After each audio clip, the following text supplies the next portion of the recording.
So, this is about to be a very lengthy video, potentially. I don't know, might be even damn near an hour of me explaining in depth what is the North Node and what is the South Node in a person's birth chart.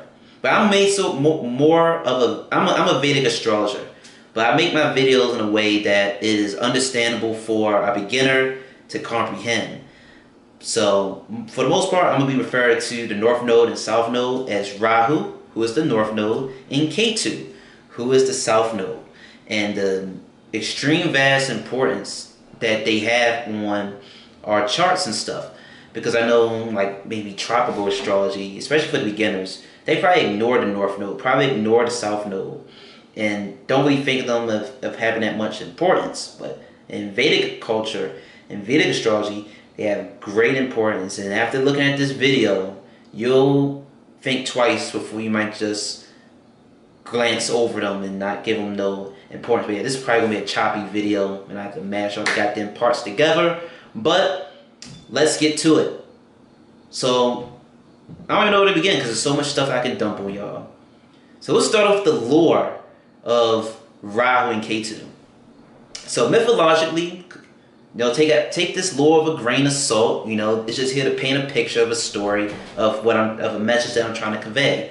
So there was once this dragon, this deity known as Swaranu, who was known as an asura. You see, in the Vedic culture, mythologically, there are devas and asuras, two different class of beings. The devas, at least in my perception and way of explaining it, they're like the Mount Olympus gods and stuff. And the asuras are sort of maybe considered to be like the negative entities. They're not demons, but they're important, but they might be viewed and perceived as like maybe the hyenas or Scar from the Lion King, or Hades from from Hercules movies and crap. They're not demonic, but they just have maybe some negative traits and stuff to them. But anyway, this dragon, he wanted to go and drink this elixir, this potion that would sort of make him immortality. Make him immortal, give him immortality. The deity that was handing out this potion or elixir for immortality was known as Vishnu. Vishnu is one of the major three trinities, one of the major three gods in Vedic culture, who deals with sustaining and protecting life in all creation. And he is a deity that is stated to have that is stated to contain the universe within his body and stuff. His name, Vishnu, roughly translates into the all-pervasive one. So he's really associated with consciousness and just being very aware and knowing everything. Because if you have all of the universe within you, then you know everything that's going on. But that's a whole nother lengthy video talking about him. But he is a deity that was giving out this elixir or whatever to other devas, other deities, to grant them immortality. And Swaranu, being this different class, this different being, this asura, was not supposed to have this potion, but he shapeshifted himself and was able to drink or steal this potion. And he drank it and became immortal.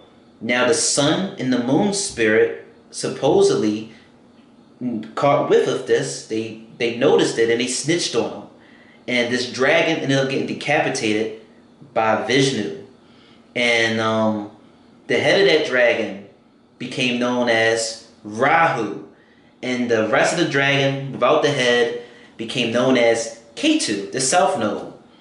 And because the dragon, Rahu and Ketu, was snitched on by the sun and the moon, they naturally want revenge and have animosity towards the sun and moon.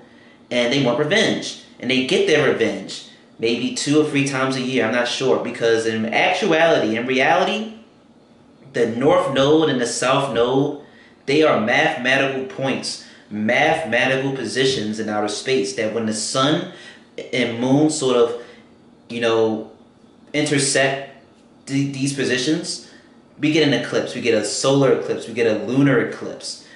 And, you know, when the light of the sun and the moon are sort of covered and stuff.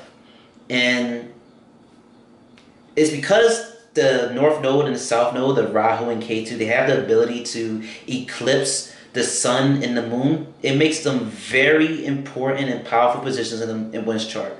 Probably the most important and powerful places in a person's chart is their Rahu and Ketu because they have the ability to eclipse them. And what are eclipses known to mainly be associated with? Huge change and huge transformation. A lot of powerful energy. That's what Rahu and Ketu have and possess. A lot of powerful energy. Yeah, and because they got decapitated, you know, they're immortal because they already drunk that elixir. So they became immortal and stuff. And yeah, they got animosity towards the sun and the moon, and they get their revenge every eclipse. But they're also known as shadow planets. They're known as shadow planets because they're not physical planets. They're invisible. You know, it's like our ascendant. Our ascendant isn't, you know, a planet, but our ascendant is important. Our ascendant is a part of what's commonly known as the big three, the sun, moon, and ascendant. Your rising sign. They're all very important components in one's chart in deciding who someone is. And that's the same thing with Rahu and Ketu, the North Node and South Node. They're not a physical planet, but they're very powerful. And they can cause significant change. And even though they're shadow planets, it's sort of stated sometimes that you really reveal, and they really reveal themselves, and you see themselves when there is an eclipse, because, you know, during an eclipse you sort of see like this black shadowy figure over the sun or whatever. I never really paid attention or stared at an eclipse, to be honest. I'm gonna be real honest and open with y'all. I don't know everything, but I know enough to, you know, display the information, relay the information in a way that's digestible to other people. But yes, that's really the foundation right there of Rahu and Ketu. So let's talk a little bit more about Rahu. Let's start talking about Rahu for a while. So the North Node Rahu. The Rahu is the dragon with the head. You know, he doesn't have a body, he just has a head. Wherever the North Node is in your birth chart, it represents an area of your life that your soul needs to focus on in this lifetime. Because your South Node Ketu represents your past life experiences. And wherever it's at, it represents an area of your life that you have experienced in already. But wherever the North Node is, your Rahu is, it represents an area of your life that you might have neglected in your last lifetime or over the series of several lifetimes. And your soul needs to be focused on this area in your lifetime. Or it will naturally just be focused on that area in your lifetime. And your North Node Rahu, wherever it's at, it amplifies the qualities and the traits of the house that it sits in. So it amplifies those traits and qualities of the house that it sits in. And because the North Node Rahu is a dragon with a head without a body, it has an insatiable desire. It constantly wants more and more and more. So Rahu is associated with a lot of things. You know, Rahu is associated with the Western direction. Because you see, really in Vedic astrology, planets and deities, you know, they are associated with certain cardinal directions. And one of the directions that the North Node Rahu is associated with is the Western direction. So think about this on a larger, grander scale. Rahu is really innovative and forward-thinking, and it is has insatiable desires. It wants to keep growing, it wants to keep moving forward. So, you know, Rahu can be associated with, you know, cancers and tumors, things that just keep growing and stuff. And think about just the Western direction in general. So let's look at the world. What is considered the Western hemisphere of the world? America, you know, the United States, Canada, Mexico, and all that good stuff. But let's just use America for my example. You know, America, we're sort of, you know, a very diverse, unusual, forward-moving country and stuff. You see, the North Node Rahu represents foreign and unusual things that are sort of go against the norm and grain of the society, of a culture and stuff. And even though America has a lot of problems, we are probably the most diverse country in the world. If you go to China, it's mainly Chinese people. You go to Japan, it's mainly Japanese people. You go to Africa, it's mainly Africans. But you go to America, you'll see all the races. You'll see black people, Mexican, whites, Japanese people, Chinese people, Russians. America is like a place where people of other countries tend to come here to find refuge because they believe that America is a land of opportunity. And even though America isn't the best country, we are probably a little bit more lenient, and you probably can get away with more stuff here in America than you probably could in other countries. I'm not some world history teacher, so I might be wrong with some of the things that I'm saying, but I believe most of the things that I'm saying is true. So America sort of has that energy of Rahu, and then look at us. We have Tesla. We got these damn Apple iPhones and stuff. We're sort of very technologically advanced and stuff.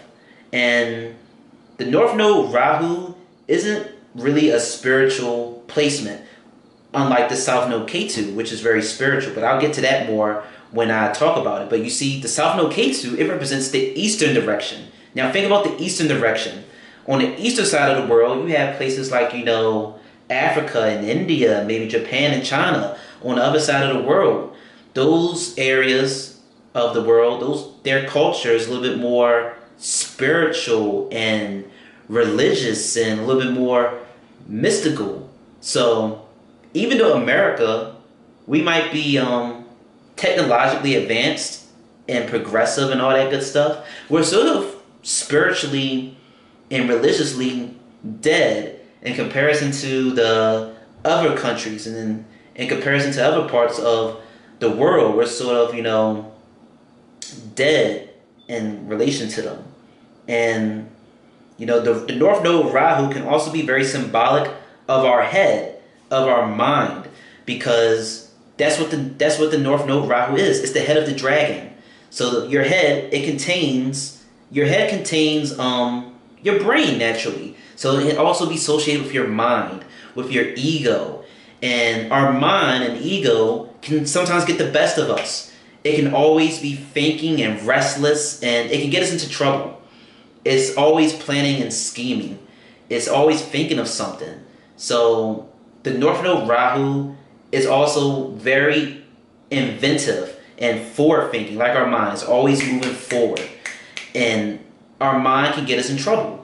Rahu, depending on where it's at in your birth chart and what sign it's in and all that stuff, it can lead you to criminal activities. It can take your forward thinking and scheming mind, and it can be directed towards illegal activities. But with certain planetary aspects and all that stuff, that ingenious criminal mind can be molded to great beneficial things, sort of like, drug dealers and people who went to jail and came out of jail and realized that, if I had used the same skills that I used for crime for something positive, I could be like a CEO. I could be owning a company and stuff. And then they come out and they make their own little companies and stuff, That's sort of like some Rahu type of stuff. Now, I will not in this video be able to include every single thing that the North Node Rahu and South Node Ketu represent, because they represent a cajillion things, and there will never be a video on YouTube that perfectly encompasses all the things that they represent, because it's just too many. You could easily make a video, look back at it, like, damn, I missed this, I missed out on this, now I gotta go record it again. So I won't be able to, this video is not the definitive message at all of what Rahu and Ketu is, but it's going to hit a large chunk of what people probably have not discussed on Rahu and Ketu. So, like I said, Rahu represents an area of your life where your soul needs to focus on, where it might be driven towards. And like let's say for example, the Rahu is very like a chameleon. Your Rahu, your North Node will mainly behave based upon the sign that it's sitting in and the planet that it is sitting with. So naturally, I told you that the North Node Rahu is very, innovative and forward-thinking and unusual. And the North Node Rahu and South Node Ketu, they do not have planets or signs where they are exalted in. But they do have signs that they do very strong in, that they are very good at. And you can go on the internet and read a bunch of books on Rahu and Ketu, and there'll be huge debates on, no, Rahu is exalted in this sign. No, Rahu is exalted in this. No, Ketu is exalted in this. No, Ketu is exalted in that. No, it does real good in this. There will always be a bunch of debates through books and through the internet on where they are exalted in. But Rahu tends to do real good in the earth and air signs, and Ketu tends to do real good in the fire and water signs. So let's start with, some examples for Rahu. So Rahu, in my opinion, it does extremely well in the earth signs of Virgo and Taurus. Why?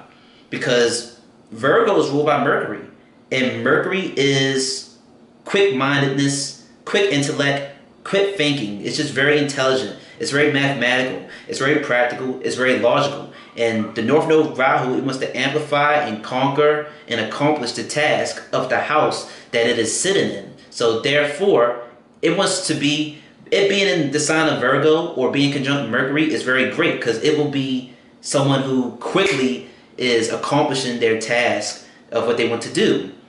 Rahu in Mercury or Virgo will be very quick thinking and very ingenious. They'll have out of the box thinking and stuff. You see, also the North Node Rahu, since it represents our head, our head is the embodiment of all our senses. Our ears, hearing, our tongue, tasting, our nose, smelling, and our eyes, seeing, and the sense of touch, you can feel.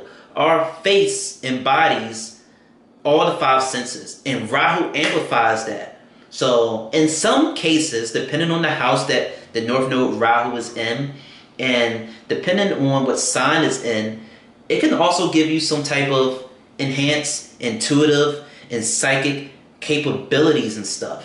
So yeah, that's one of the things you can see. Like I said, Rahu just does real good in Virgo because of that quick, ingenious intellect. Like, these are people who could be computer hackers. These are the people who go and hack into Sony, PlayStation Network, T-Mobile, and steal credit card information. These are people who can just, commit these robberies and outsmart the government.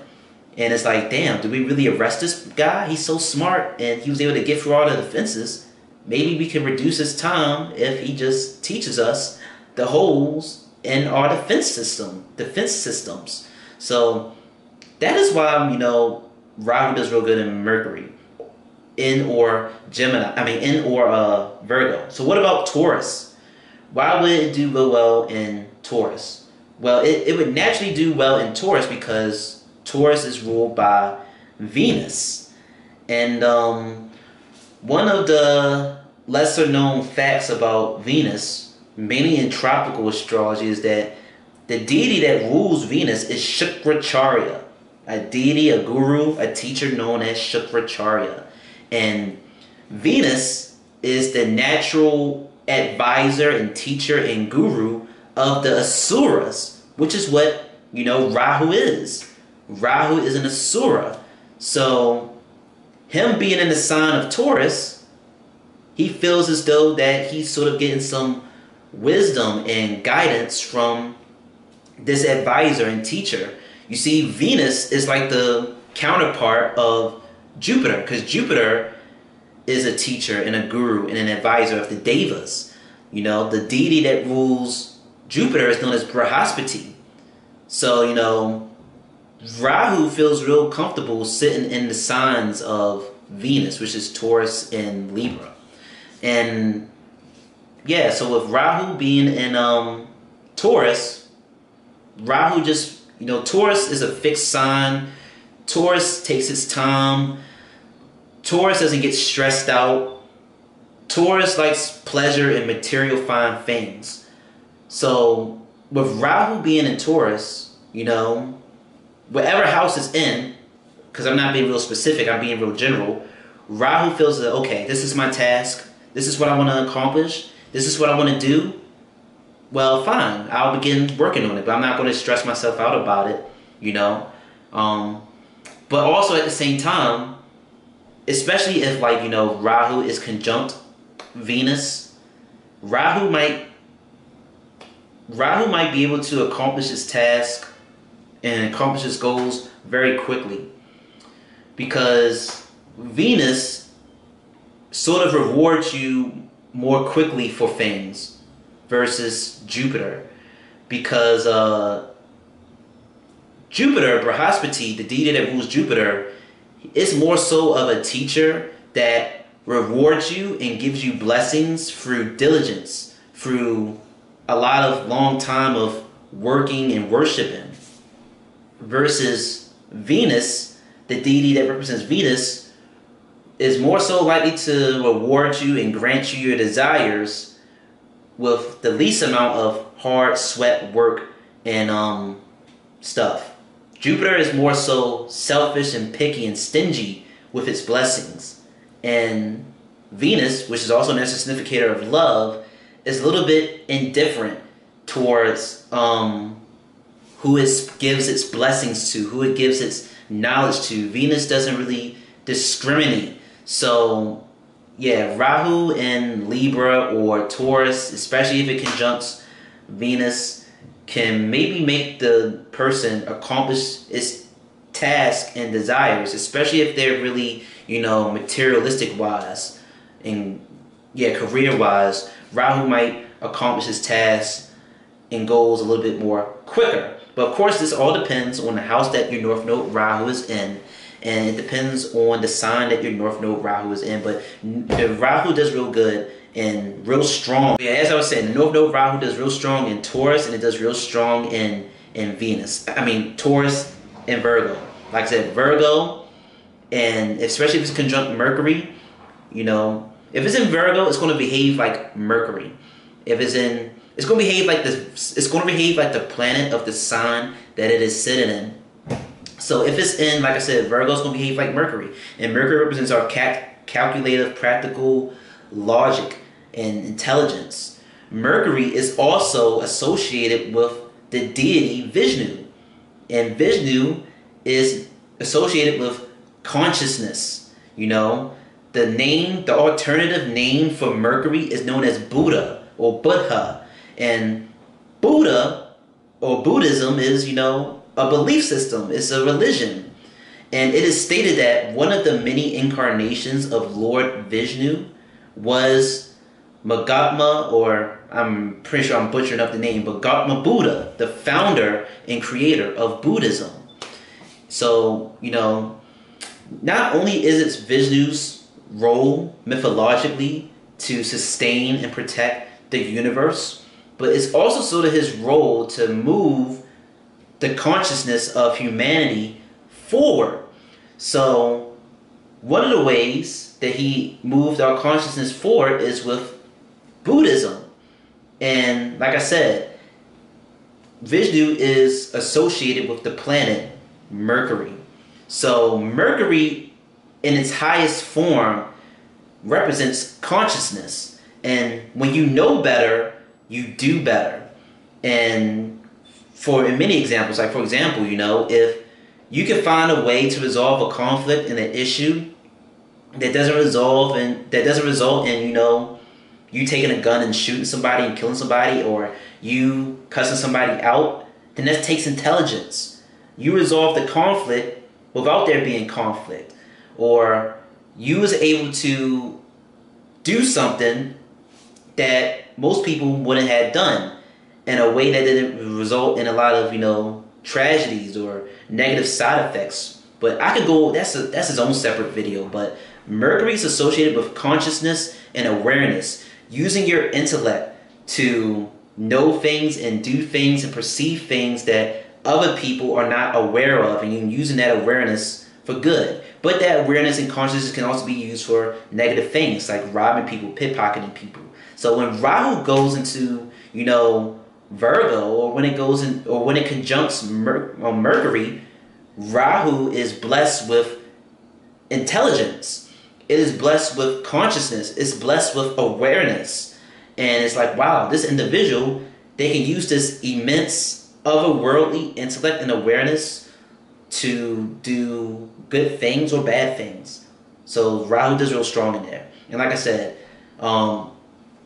if Rahu conjuncts Venus, which I'll get into better explanations when I do videos explaining Rahu and conjunctions and Ketu and conjunctions. But if Rahu conjuncts Venus, Venus is associated with the deity Shukracharya, who is a guru, who's a teacher, and an advisor of the Asuras, which is what Rahu is. And he sort of, isn't stingy with his blessings, with his knowledge, with his intellect. Rahu might accomplish his worldly desires and ambitions quickly when it comes into conjunction with Venus. And like I said, Rahu does good in the earth sign. So it does good in Capricorn too. But I'm not going to go into depth. I don't got time to run through Rahu and Ketu through all the damn 12 signs. I'm just trying to hit the major things. So what else about Rahu? So Rahu is associated with alcohol, and it's associated with drugs, because Rahu is the head and it doesn't have no body, so it has insatiable desires,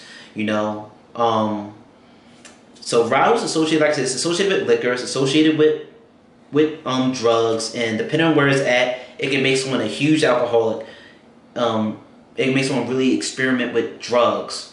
Either make you experiment with drugs with consuming it, or make you some crazy mad scientist or chemist that is conjuring up stuff. And maybe the things you're conjuring could be a danger to you in society, or it could be beneficial to society. Rahu and Ketu can represent a vast majority of things, but in the worst case scenarios, if you have a real bad placed Rahu in your chart, it can incline you towards, criminal activities. It can incline you towards a lot of alcohol, a lot of abuse of drug use. It can incline you to having an insatiable sexual desire, especially, if Rahu's maybe conjunct your Venus or conjunct your Mars or other things that can make it real sexually thirsty.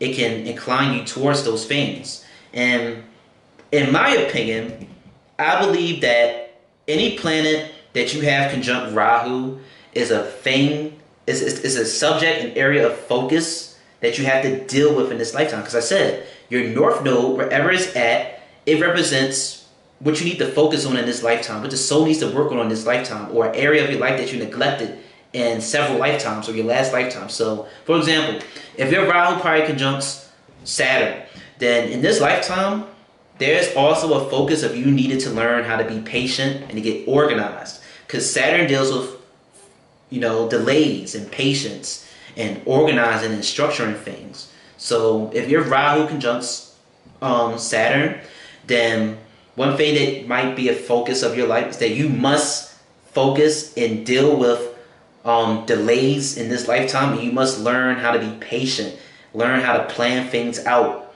Because Saturn, it's the distributor of karmic debt, and Rahu represents what you need to focus on in this lifetime. So them being conjunct shows that you will have to deal with things. You must deal with things in regards to the house that it's sitting in, and you will have to deal with some Saturnian things, which is delays and servitude and patience and getting organized and structured.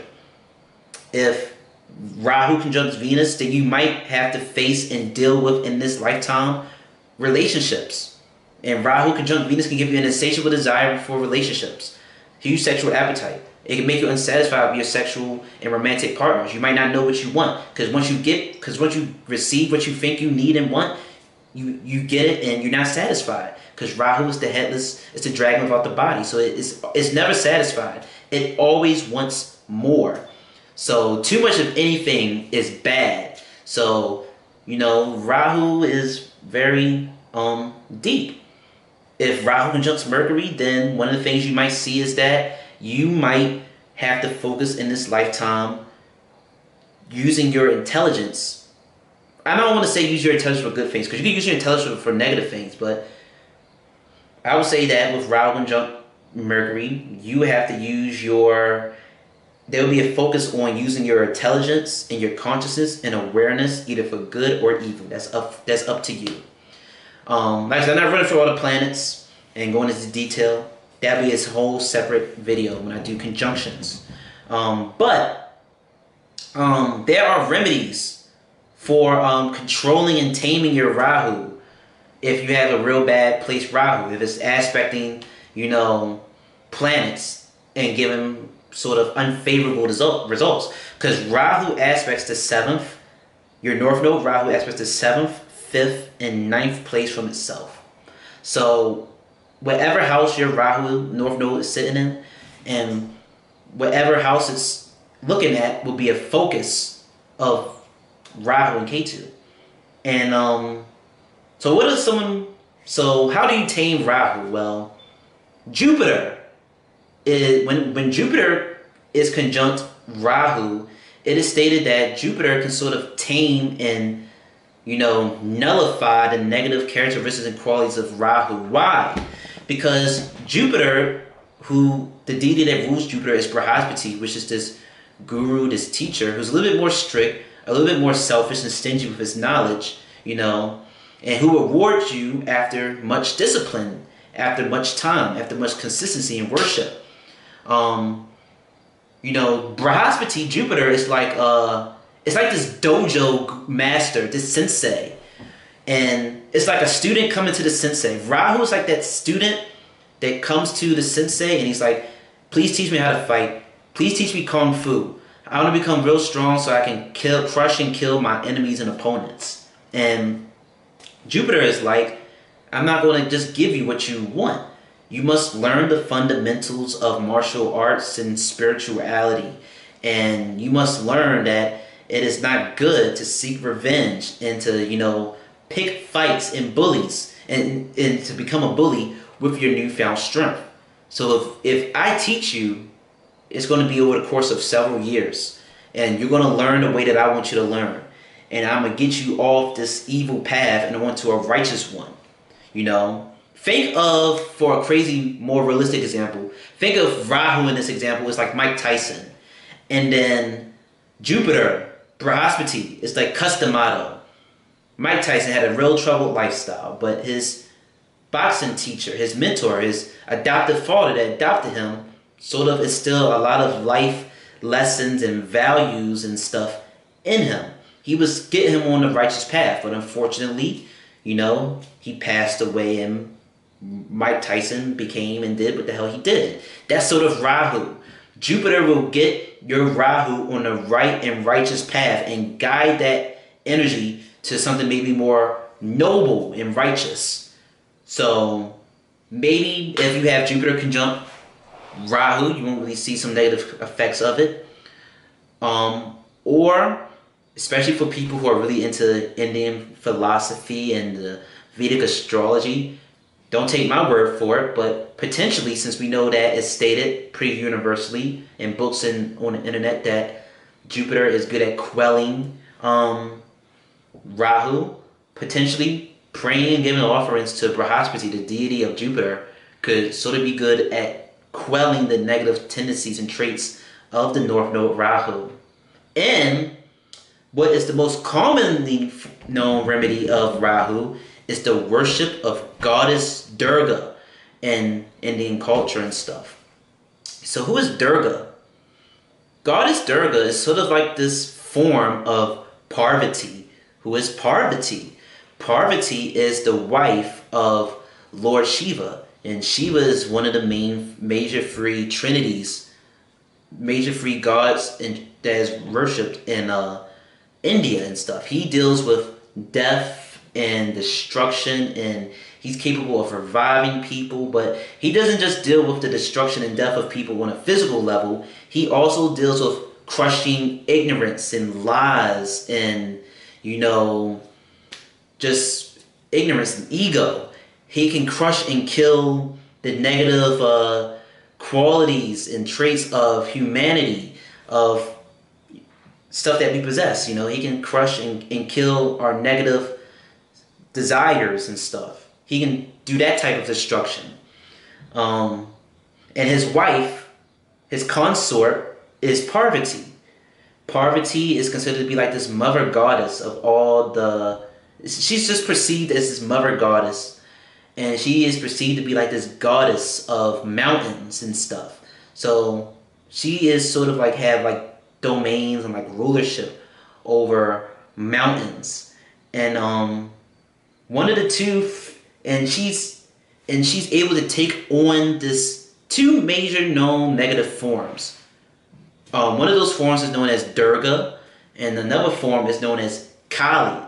They're both on the outside initially perceived to be very negative, but they also have deep beneficial, you know, aspects to them. Just like I said, Shiva is perceived to be very evil or maybe malefic to the outsider, but he has good qualities and traits to him.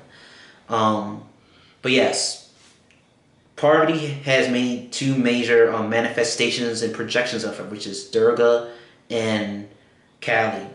And a lot of information that I'm telling y'all, you know, is very conflicting and contradicting, as most mythology and lore is. There's so many different retellings of it. That's why I said what I'm saying isn't really definitive. This is just my interpretation of it and me relaying it in a way that is digestible and understandable to an audience who is very confused or is a very novice and beginner to this type of heavy knowledge and perception of astrology.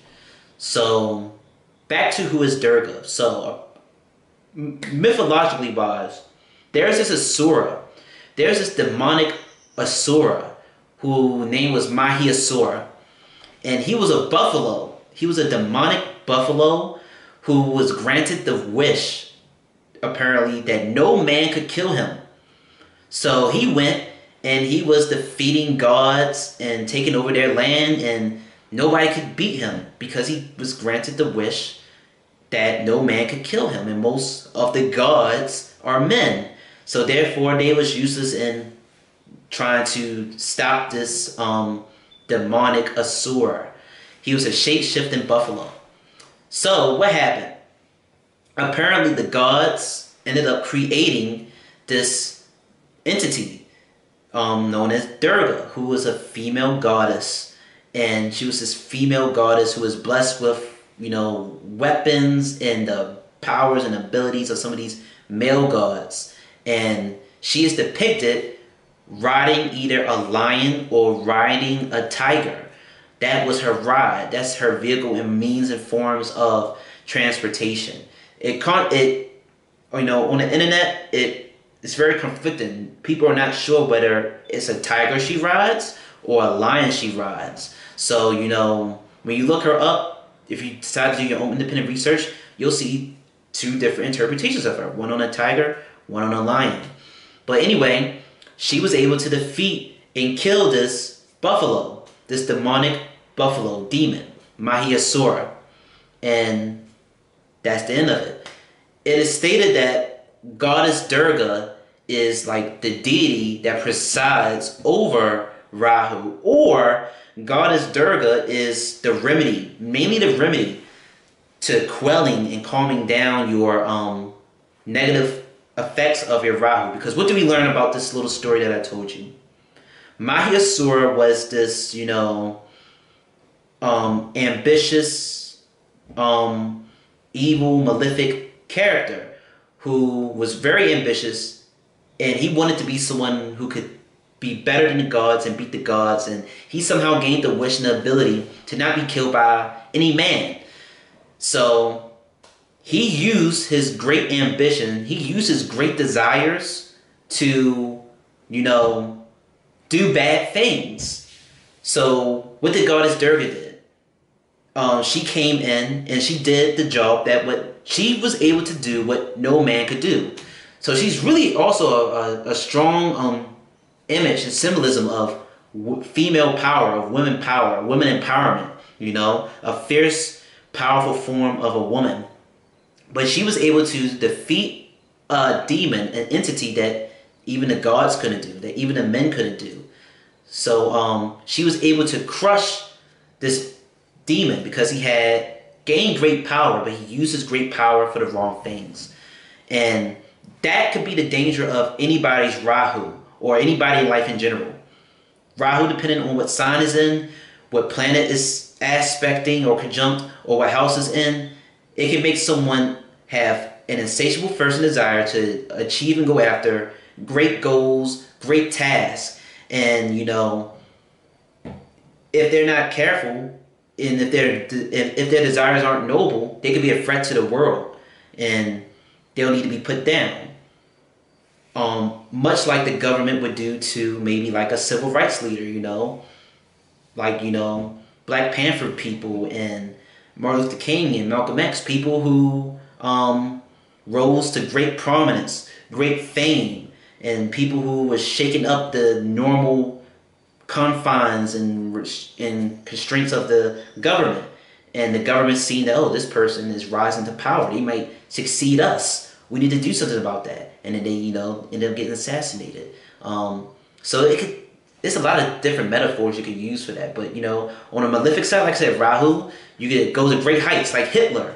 You know, you could just be real prominent and you want to just, you know, kill this particular race and religion of people, like the KKK. And yeah, you can use that good desire. You can use that desire for good or evil. It's all up to you. And if you feel that your Rahu is out of control, one of the remedies through books and through the internet is, they say, worship and pray to and give offerings to Goddess Durga. You can go look up at the internet how you can go do all that stuff. Yeah, she's considered to be like the deity or the remedy for if you have an out of the control Rahu in your birth chart. So that's just about it for Rahu, I believe, unless I'm really thinking, I'm really skimming. If I come back and if I miss anything, Rahu is associated with cats, just like Ketu is associated with dogs. And it makes sense that Rahu is associated with a cat, because the goddess Durga, she rides a tiger, she rides a lion.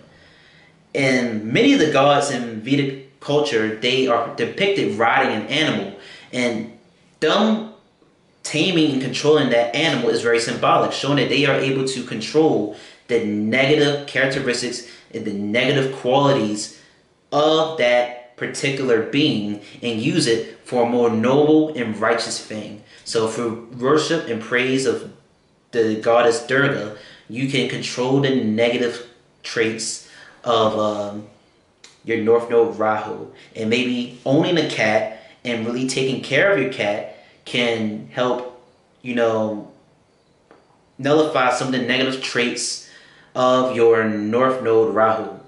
So let's move on to Ketu. Ketu, which is the rest of the body that doesn't have, it's the rest of the body. It's the headless entity. It doesn't have a head. It's a straight body. And there's so many deep mystical interpretations that I could go on right now with Ketu, and hopefully I can hit them all, and hopefully I can relate them in goddamn English for you. So, Ketu represents our past life experiences, and it represents the traits and skills we brought over from our past life into this lifetime. And Ketu is very spiritual, and Ketu is associated and related to dogs. So owning a dog and taking care of a dog can sort of, you know, help with some of the negative traits and characteristics and themes that you might experience with your Ketu. So you see, Ketu, whatever house that it is sitting in, it might bring unsatisfaction and discomfort to whatever house it sits in. You see, Ketu is naturally associated with moksha. Moksha represents liberation and enlightenment. And you see, because wherever Ketu is sitting at, it represents an area of your, it represents where you already have experience in. It represents those past life experiences. So, okay, I've been struggling so goddamn much to record this second half of the video where I go into detail about Ketu. Hopefully this shit goes smoothly. Now, I'm gonna repeat myself a little bit. As I was saying before this transition, is that Ketu represents moksha. Ketu represents our past life experiences. And, you know, yeah, whatever house it sits in represents our past life experiences, skills we brought over from our past life into this lifetime. And Ketu sort of just puts anger and frustration and obstacles in regards to the house that it sits in and the houses that it aspects. Why? Well, for one, Ketu is associated with Mars. And it makes sense, because they sort of behave the same way. You see, the color that's associated with Ketu is, the color that's associated with Mars is red. But if you go do research, you go Google and stuff, or check out some books, you'll see that Ketu is also associated with the color infrared. And don't quote me on this, but infrared is like, you know, like an invisible color, like a color that we can't really quite see with our eyes or something. And Ketu is a shadow planet. It's a mathematical point. It's invisible. So Ketu is like this higher version of Mars. Mars is associated with debts and laws, and Ketu is like a more extreme version of Mars. Ketu would represent like extreme loss or extreme gains, extreme debts, you know, death and injuries and just anger and stuff. You see, Ketu is the dragon without the head, and therefore, because it doesn't have a head, it doesn't think. It doesn't think logically. It doesn't think clearly. It doesn't think clearly at all. So it's just very impulsive. It just takes action and just moves and stuff. What else can I say about Ketu? You know, Ketu is like it's like a snake. It's like a serpent. And snakes, they have very bad vision. But what happens when someone has bad vision or they have a weak sense? Their other senses, they kick in. They get more stronger. They get more powerful. So, Ketu sees the world differently. Ketu, the South Node, is very intuitive. Ketu is associated with, like, the beginning of things. The foremost of things. Ketu represents like a time where, Ketu represents like a time, like since the beginning of the times, before there was like even light, before there was like even life and planets. That's sort of like the energy of Ketu. And that greatly explains why Ketu is frustrated in whatever house and or sign that it goes into. Because you're making Ketu experience something that it's been experienced before since the beginning of creation. So therefore, it's not thrilled to re-experience those things again, to go participate and do those things again. And that's also why it's, you know, it's frustrated when it conjuncts a planet. Like, for example, let's say Ketu is in the 7th house, because that's an easy example for me to give you an example of. Most people, most astrologers, well, at least amateur astrologers, they believe that you got Ketu in the 7th house, you got the South Node in the 7th house, then you will damn near never get married or never find love or never be in like a real relationship. But that's an amateur analysis, much like Saturn in the 7th house. You can get marriage with both of them. You see, because Ketu, as I told you, has already experienced the things in relation to the house that it sits in, it has no interest in it. So for me to put this in terms of the 7th house, a Ketu and 7th house person, you know, they'll be real frustrated when it comes to finding love. They'll be real unsatisfied in their relationships and partnerships and frustrated when it comes to finding love and union, because the person likely, they'll be chasing you know, the conventional or regular, the conventional and regular meaning of love and relationships. They'll probably try to, you know, get into relationships and date people similar to their friends around them, and they just be frustrated, wonder, why the hell can that person find love and why can't I find love? What's the matter with me? What's wrong with me? And the thing is, the reason that this person is so frustrated and might find a lot of obstacles when it comes to finding love or getting into relationships and being satisfied is because they already experienced relationships. They've experienced relationships, and they have no interest in the regular type of relationships that everybody is in. So instead, these people will likely end up in an unconventional relationship. These people could end up either turning gay. These people, you know, they just have a weird or unconventional, unusual marriage or dating life. And Rahu and Ketu, they both represent foreign and weird and unusual things. So Ketu in the 7th house will make you experience and go after people who are sort of weird or different, or people who really don't maybe fit you, or just sort of different, because maybe in your past life or course of several lifetimes you already experienced a regular lovey-dovey relationship, but you haven't experienced this type of weird relationship. Your soul hasn't experienced this type of relationship, and that's what your soul wants. It wants this new, different experience. So K2 will go and, you know, maybe you'll end up dating and marrying a porn star. Maybe you'll end up taking a homeless person off the street, cleaning them up and marrying them. Maybe you could be some businessman who works for a big company, but you want to date some hood girl or some drug dealer or whatever. You know, it'll be some type of weird thing like that. I'm being real extreme and out of the box, but that's what K2 is. It's those weird, extreme things. But the person typically, they might not date that unconventional thing. They might just get frustrated and just settle with just being single. So how can you translate this into other houses? Like, for another example, let's say you got K2 in the 6th house. You got the South Node K2 sitting in the 6th house in your birth chart.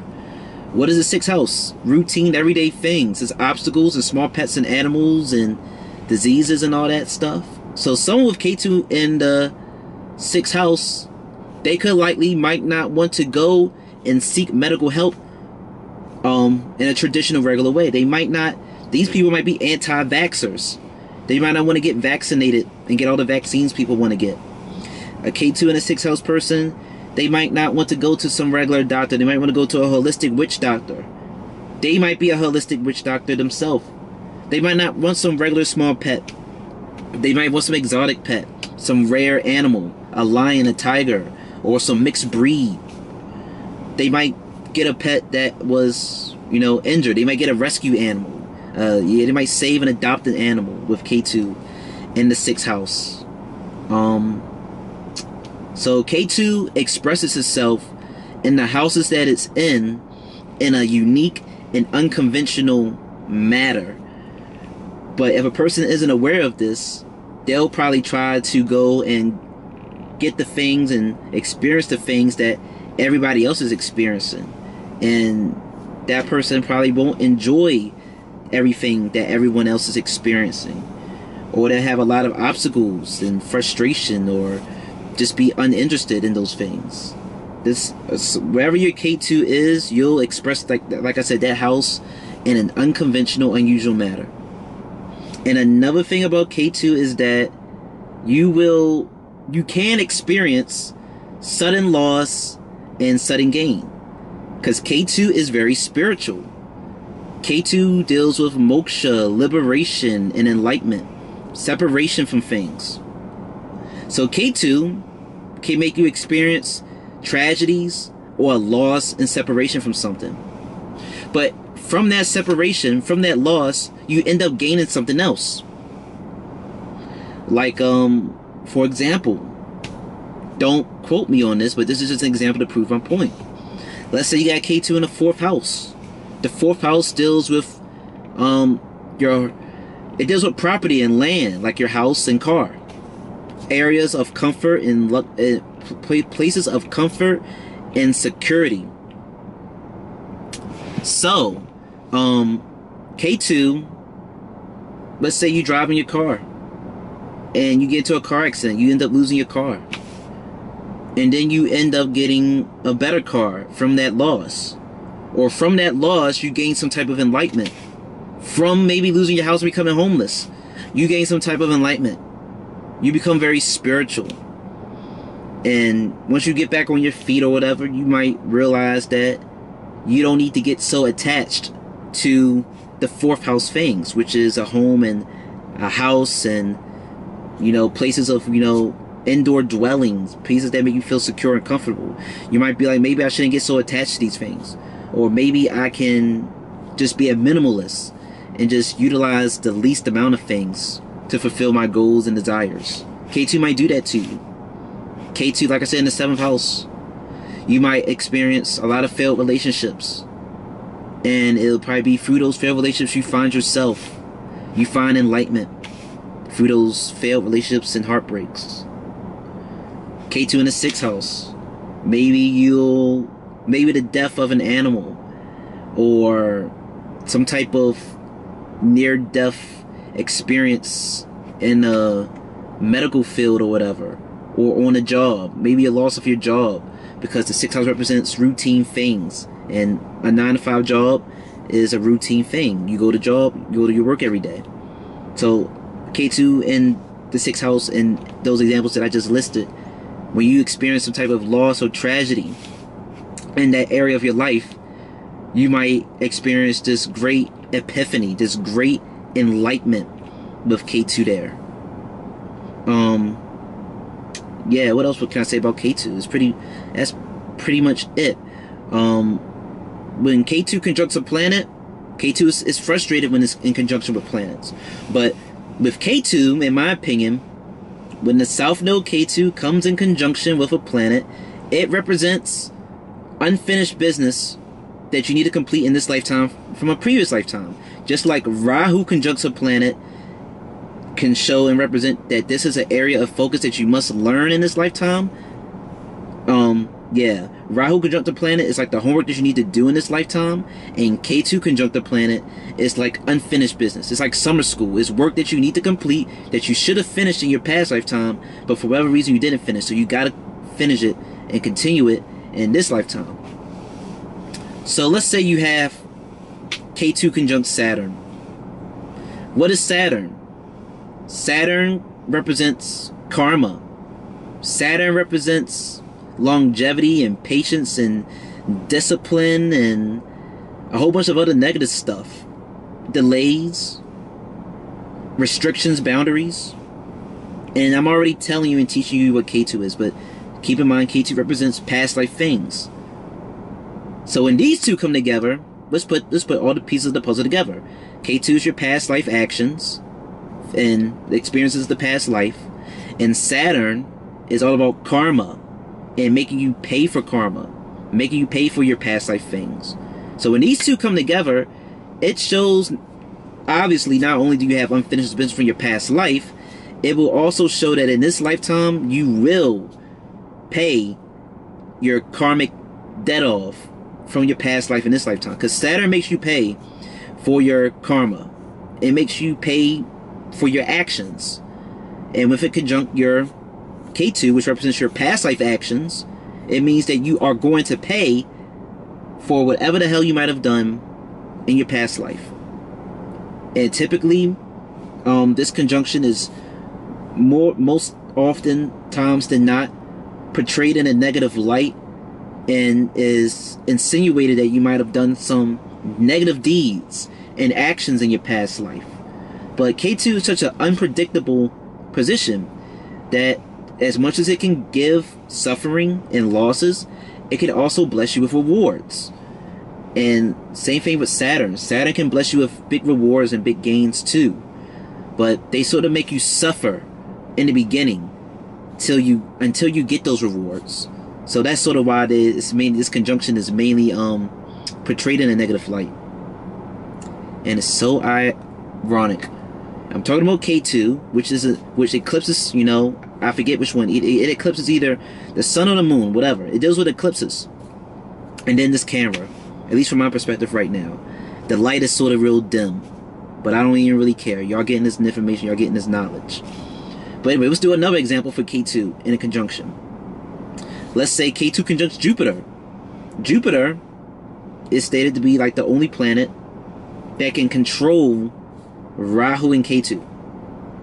And as I stated before, the deity that rules Jupiter is Brahaspati, this guru, this teacher. He's an advisor to the devas, to the gods in Vedic culture, Indian culture. And Ketu, like I said, is frustrated no matter what planet and house it sits in.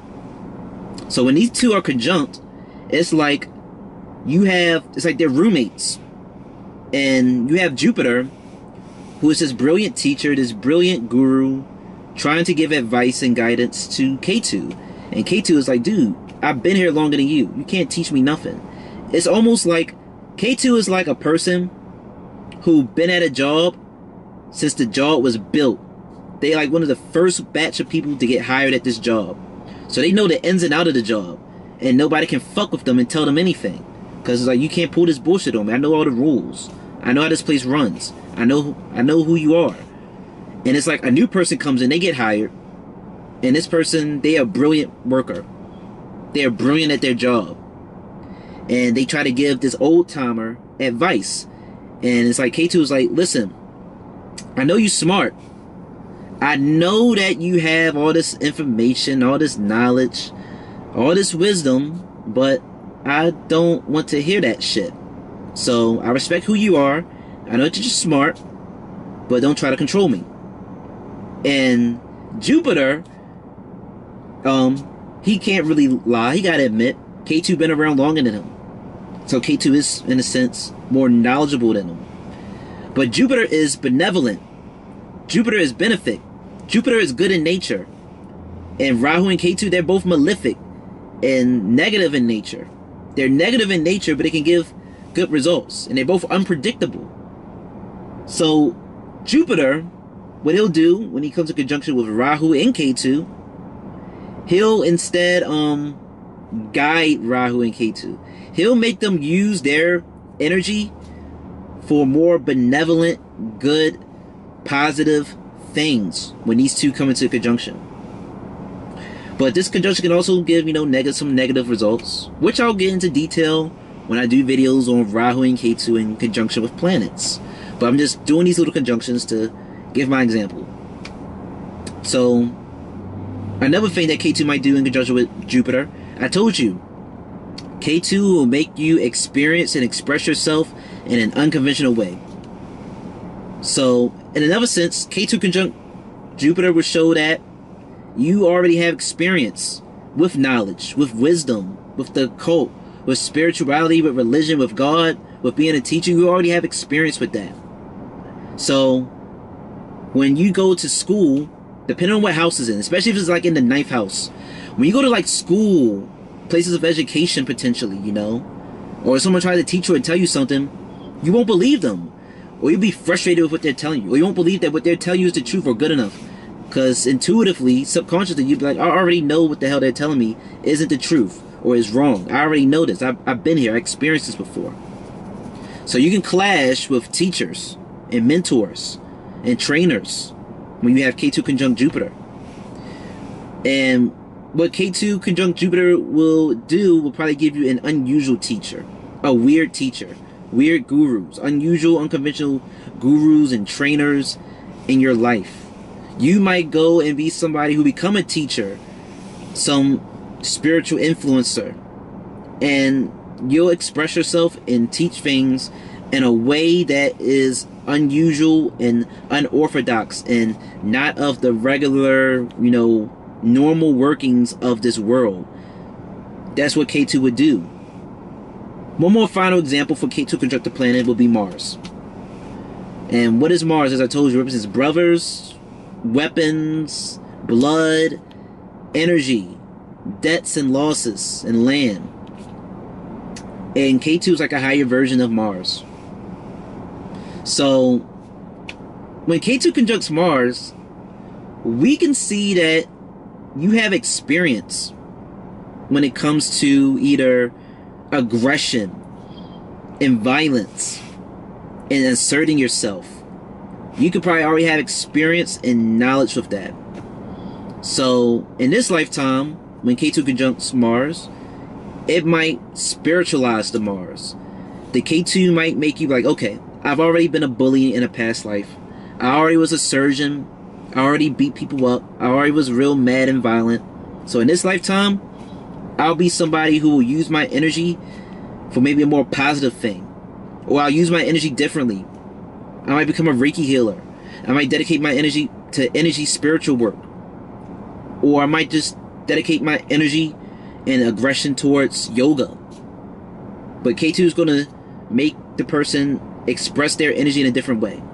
Or on another side, a flip side, maybe with Ketu conjunct Mars, the person in the past life, they could have been a pushover. They could have been real lethargic. They probably didn't assert themselves that much. So with this conjunction, Ketu is going to be like, okay, I'm going to make you, I don't know, I'm going to make you act spontaneous. I'm going to make you take action. And Ketu conjunct Mars could be a very violent and aggressive conjunction, possibly. Because as I said, Ketu doesn't have a head, so it does things without thinking. And Mars can represent aggression and action. So this is getting heightened. So Ketu conjunct Mars, depending on the sign and nakshatra that Mars is in, and Ketu is in, the house that they're in, it could be a very violent placement. You know, produced like a killer. Someone who just takes action and doesn't think or care who the hell they hurt and why the hell they hurting and why the hell they did what they did. That's something that you can see with this conjunction of Ketu and Mars. What else can I say? So that's some of the conjunctions. That's some of the things that happen when Ketu comes into conjunction. And that's sort of what Ketu is. But now I'm going to explain the deity that is associated with Ketu, because you know there's a deity that's associated with Rahu, which is Durga, which I already explained, and you got the deity that's associated with Ketu, which is Lord Ganesha.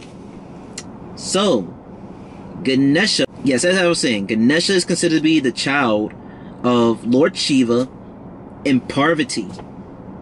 So like I said, Lord Shiva is one of the major three trinities and deities in Vedic Indian culture. He's associated with death and destruction, but not just regular death and destruction. Death and destruction of like ego and illusions and lies and other negative lower human qualities and traits. So, and then you got his wife, Parvati, who is considered to be like this mountain goddess, or just this motherly goddess figure. And the story of his birth goes like this. One day, Shiva is away, and Parvati is taking a bath or whatever, and she creates this kid out of like thin air or clay or whatever to go and guard her while she's bathing or doing whatever the hell she's doing, and make sure no one bothers her. So the boy does it, and Shiva returns, and they have an exchange of words. He asks him, who the hell is this boy? He told him, I'm your son, motherfucker. And they get into a fight, and the boy ends up whipping Shiva's ass. And then Shiva dips, and he gets some of his guards and some other male gods, and they get into a big war. They all go against a war with this little kid, and this little kid is whipping their ass. And I believe it isn't until Vishnu came up with the idea that if we could distract him and take his mace from his hand, his weapon out of his hand, we could decapitate him and win. So they formulated that plan. They ended up decapitating the boy and winning. Parvati sensed and realized that this boy was killed. So she is mad, and she gets some of her feminine goddesses. I believe she created the forms, the angry manifestations and forms of herself known as Durga and Kali to come and go to war against the male gods. And I believe some of the male gods, or one of them, I don't remember the specific one, it could have been Lord Brahma or whatever, realized that if we don't put an end to this war, the universe will be destroyed or whatever. So, Vishnu or whatever, Vishnu or Shiva came with the idea, listen, we gotta revive this boy. Because Shiva knows how to revive people. So they go and find the head of the first animal that they can find to put it on the head of this boy. And that first animal was an elephant. They find an elephant, cut the elephant's head off, they brought the elephant head's back, they put it on the boy's body, and the boy was revived. He's known as Ganesha, and he was giving the blessings and the honor to be worshipped before any other god when it comes to rituals and stuff. And this calmed down the mother Parvati, and everything was hunky-dory, everything was peaceful ever since then. So Ketu, Ganesha, is also known as the foremost child, the first child. Why? Because he is the first, because he's a child, and he's a deity who gained the honor to be worshipped and praised before any other god. And as I told you before, Ketu is also associated with the foremost things, the beginning of things, the beginning of creation. So therefore, you just see that theme of the beginning of things. Ganesha is also known as the remover of obstacles, which is really why, in my opinion, Ganesha is the #1 remedy and deity that's associated with Ketu. Aside from the fact that they was both decapitated, they both, Ketu can create obstacles in your life because you already experienced those things and you're unsatisfied with them. And Ganesha will remove obstacles. He's known as the remover of obstacles. And we just see how intelligent and clever Ganesha is, because he was able to best Shiva and all these other gods. It took them jumping him and coming up with some clever, underhanded method for them to beat Ganesha. So Ganesha is very strong and very smart, and he's just known as the remover of obstacles. So Ganesha can remove the obstacles and harshness, and it'll lessen them that Ketu inflicts on a person. And Ganesha is also portrayed with like having a snake belt around his waist.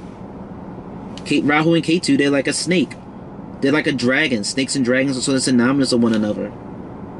So, and a lot of Vedic gods are portrayed taming a snake, showing that they are capable of controlling the negative, qualities and traits of humanity and of others and stuff. Lord Vishnu, he is portrayed laying on a snake bed of a Naga deity known as Shesha. And then you have Lord Shiva. He is seen with a snake wrapped around his neck, or just around him, known as Vasuki, who portrays some great Rahu characteristics and qualities. And then you have Ganesha. His snake doesn't really have no special name to it. It's just a snake. He just portrayed with a snake around his waist, just showing that he's able to tame the serpent. So that's another thing with Ganesha. Ganesha is also sort of associated with, occult wisdom and astrology and all that stuff. And another remedy for Ketu is meditation.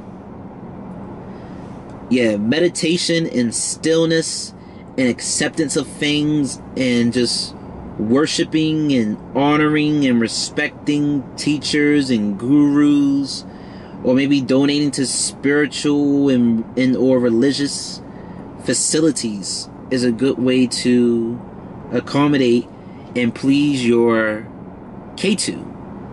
Or maybe, like I said, just meditating, going to isolation, because Ketu deals with like separation of things and gaining enlightenment through those laws. Ketu aspects the 5th and the 9th house from itself.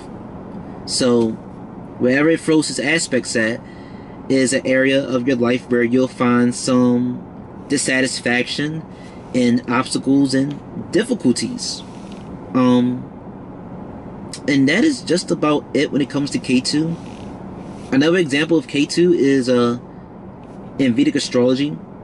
Ketu rules the nakshatra, the constellation of Sagittarius, known as Mula.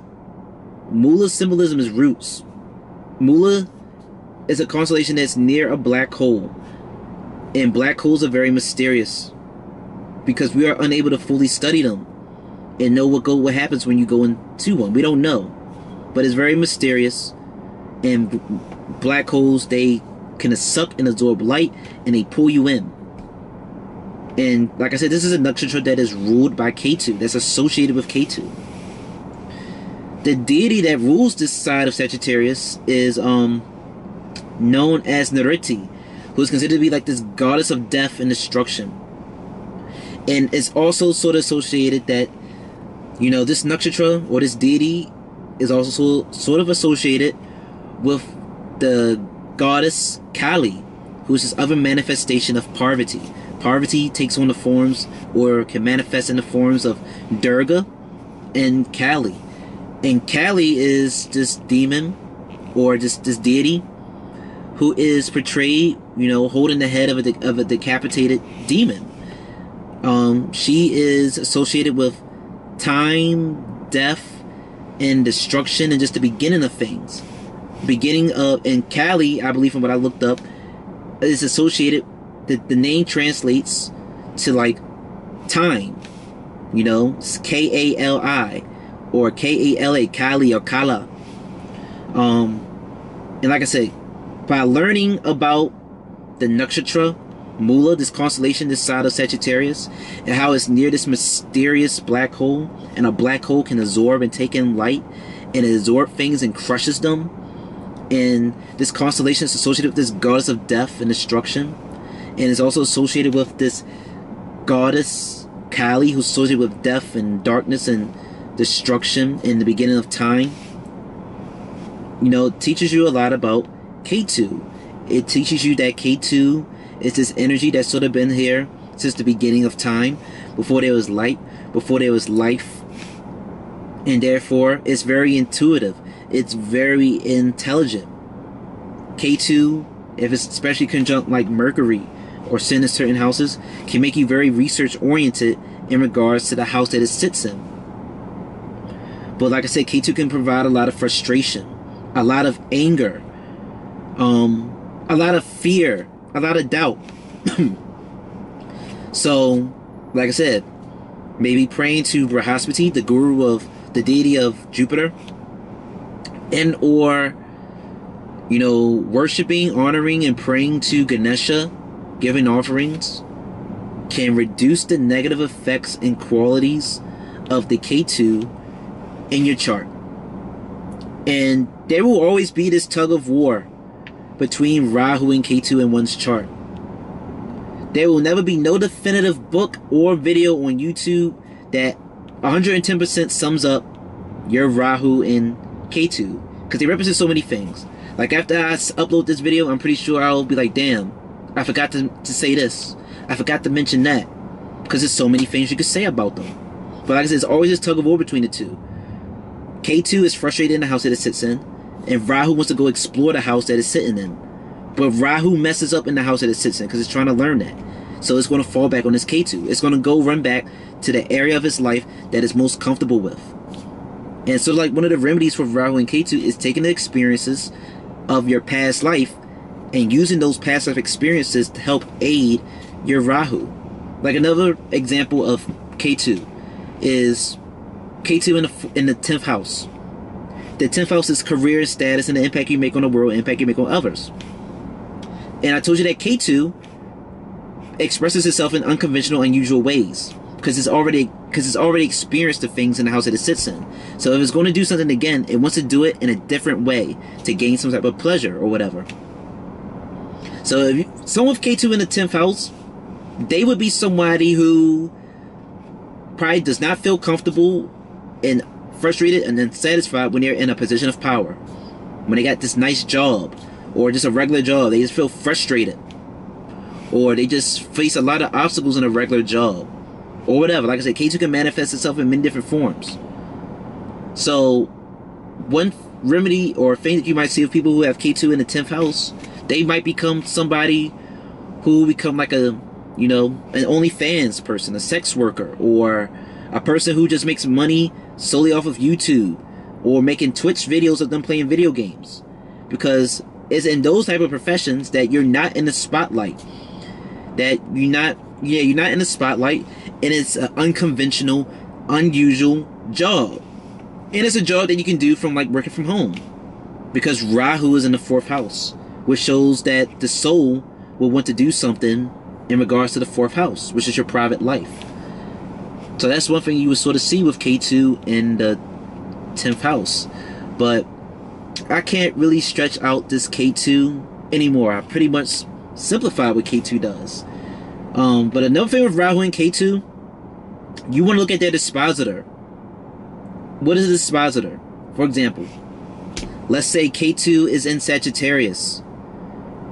And this planet that rules Sagittarius is Jupiter.